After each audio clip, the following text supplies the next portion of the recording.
Bellator Paris on November 16th has been canceled. Bellator didn't give a specific reason, but they say people who bought tickets will be refunded, so those 3 people will get their money back. And also have the opportunity to get a buy one, get one ticket purchase for PFL European Championship in Lyon, France on December 14th. So 1 month later, they can watch the Bellator show in another city. Bellator Paris was supposed to be headlined by Patchy Mix versus Leandro Higo. Fighters on the card will be rescheduled onto another Bellator show.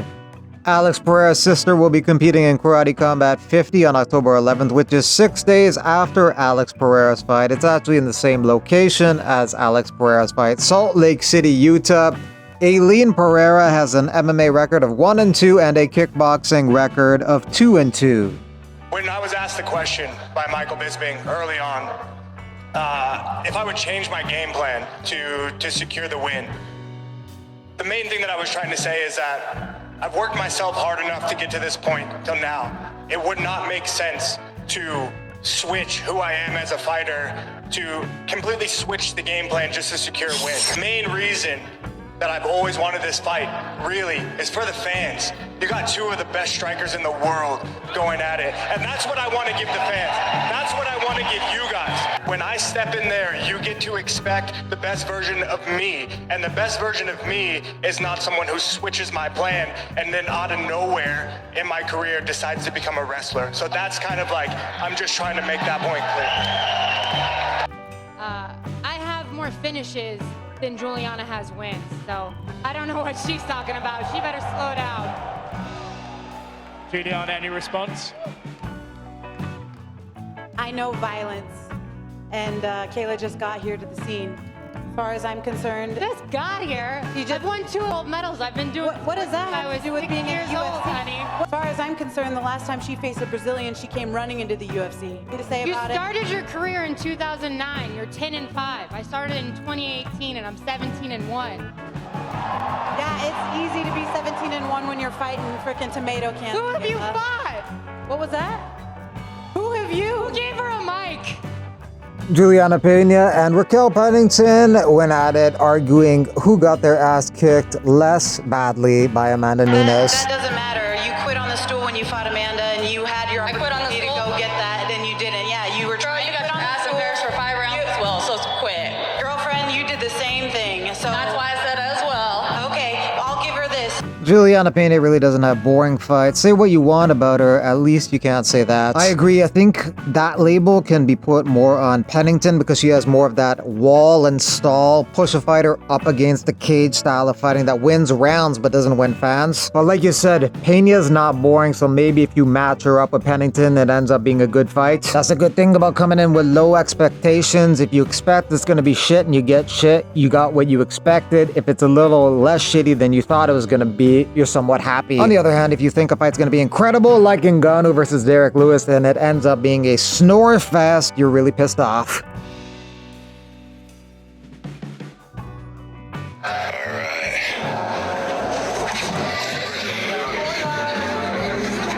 Tonight we do a little team building. Get some tacos.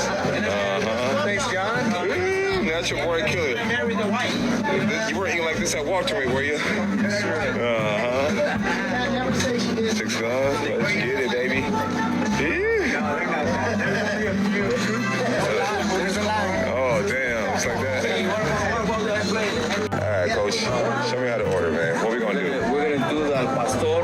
We're gonna put a little bit of pineapple, some of that salsa, the carne asada, good beef, good protein. This is actually a healthy meal. Okay. I'm not just saying that because I'm Mexican. Ankalaev takes exception to Alex Pereira's comments about him. That guy says I'm a level 5. I'm in this guy's head. Please do not lose on Saturday. I promise you this voodoo stuff will not work on me. I pray 5 times a day. I'm protected. 5 out of 10 is a bit harsh, as odds makers for a potential matchup between the two have Ankalaev as a 2-1 favorite. Based on the odds, they should be fighting each other next. Ankalaev is the favorite to beat Rakic, and Pereira is the favorite to beat Rountree on Saturday. Then maybe those two fight in early 2025. In early 2025 is UFC 311 in January. It's expected to be in Los Angeles and expected to have Makhachev versus Sarukian as the main event. Bantamweight contest added to the UFC November 9th fight night card. That's Cody Stamann versus Damone Blackshear.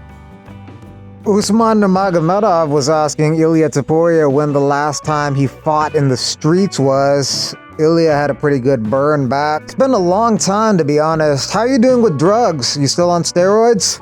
Usman beat Shabli last month. Ilia fights Holloway later this month. Adesanya says Strickland's definitely a fight he'd like to get back. I took his best shots, and I just know I can beat him. I know I can take this guy. I know what he can do. Since that fight, Adesanya lost to Dricus, and Strickland also lost to Dricus, but then he beat Paulo Costa, and now he's looking for a rematch with Dricus. Strickland fights DDP. Adesanya may take on Amavov or Bahayo, but if Hamzat beats Whitaker later this month, he may shake up the whole top of the division.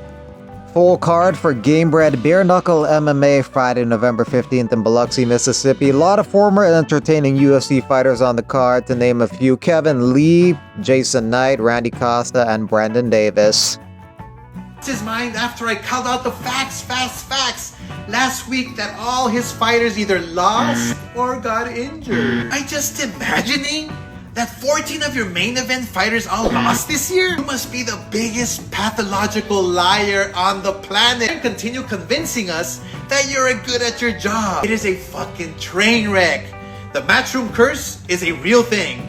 And you always bring up the fact that Canelo hates me. Yes, we fucking hate each other. It doesn't change the fact that I promoted him for 10 years, built him from scratch in the US. Canelo was with you for 8 fights and dumped you because you're incompetent and incapable of doing your job. The record proves that. These are the facts. Guys, so now Denis Bezukia is official Georgian. From today, we're representing Georgia, my friend. Didi Madlova now. Come. Now I can wrestle. Ask yourself this question, right? Everybody in the crowd, ask yourself this question. Like, what do you want in life? Like, what do you actually want? Not material, right? Not material. When it comes down to like a feeling, of a vision that you see of yourself, what do you want and what's stopping you? Because that's what I'm asking myself right now. And that's what I've asked myself all the way up until this point. What's stopping me from getting what I want? For me, the answer has been myself. I think that it's the same for a lot of people. A lot of times it's ourselves that's in front of us, that's stopping us. So for me, it's like I've overcome that so many times, and I'm at this point right now, and it's still a challenge. The challenge is not done. I got the scariest man in the division right here, and we got to face ourselves on Saturday. So it means a lot, man. Like I'm continuously working, and I'm going to continue to work. And you know, like as good as it feels right now, and as big as this moment is for me, I know that it's not the end, and I'm just going to keep on trucking.